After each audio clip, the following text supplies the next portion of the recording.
Hello mga kabayan! For today's video, ipapasyal ko naman kayo sa isa sa mga pinakabagong tambayan ng ating mga kababayan dito sa Riyadh, Saudi Arabia. Dahil kung mahilig kang kumanta at magbanding kasama ang mga tropa, siguradong magugustuhan mo to. Kaya tara, pasukin natin ang Handaan Grand Restaurant dito sa may Humalamam, Riyadh, Saudi Arabia.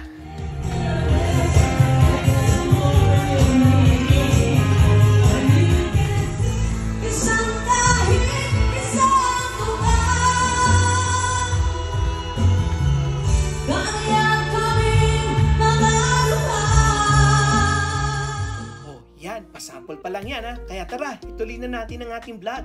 Pagpasok mo pa lang, iba na agad ang dating. Hindi lang siya yung typical na karaoke bar na makikita natin. Dito, parang nasa national TV singing competition ka. May malaking stage, spotlight, at professional sound system. Kaya kahit simpleng kanta lang, parang performance level agad. Seryoso? Kahit hindi ka pro singer, mararamdaman mong star ka ng gabi. At ang pinaka nakakaaliw dito, yung feeling na nasa concert ka habang inaaliw ka ng tropa mo. May audience vibe, may cheering, at syempre, yung energy na lahat na nag-e-enjoy. Perfect para sa mga gustong mag-release ng stress after work o kahit weekend bonding. Hindi rin pwedeng mawala ang pagkain. True to its name na handaan, may mga masasarap na pulutan at pagkain na pwede ninyong pagsaluan. From classic Filipino favorites hanggang mga inumin na pampagana, talagang kumpleto ang experience. Habang kumakanta ang isa, yung iba naman kumakain at nagchicheer. Parang tunay na handaan na Pinoy. Ang ganda rin ng setup kasi pwede siya sa lahat.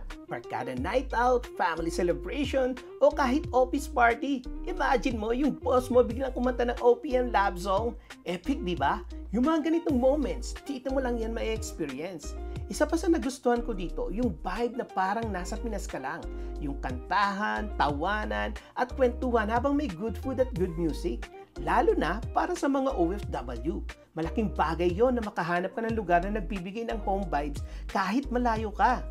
So ayun guys, kung naghanap kayo ng lugar na masaya, puno ng energy at siguradong makaka-release ng stress, check out Handaan Grand Restaurant dito sa Riyadh sa may Humalamam.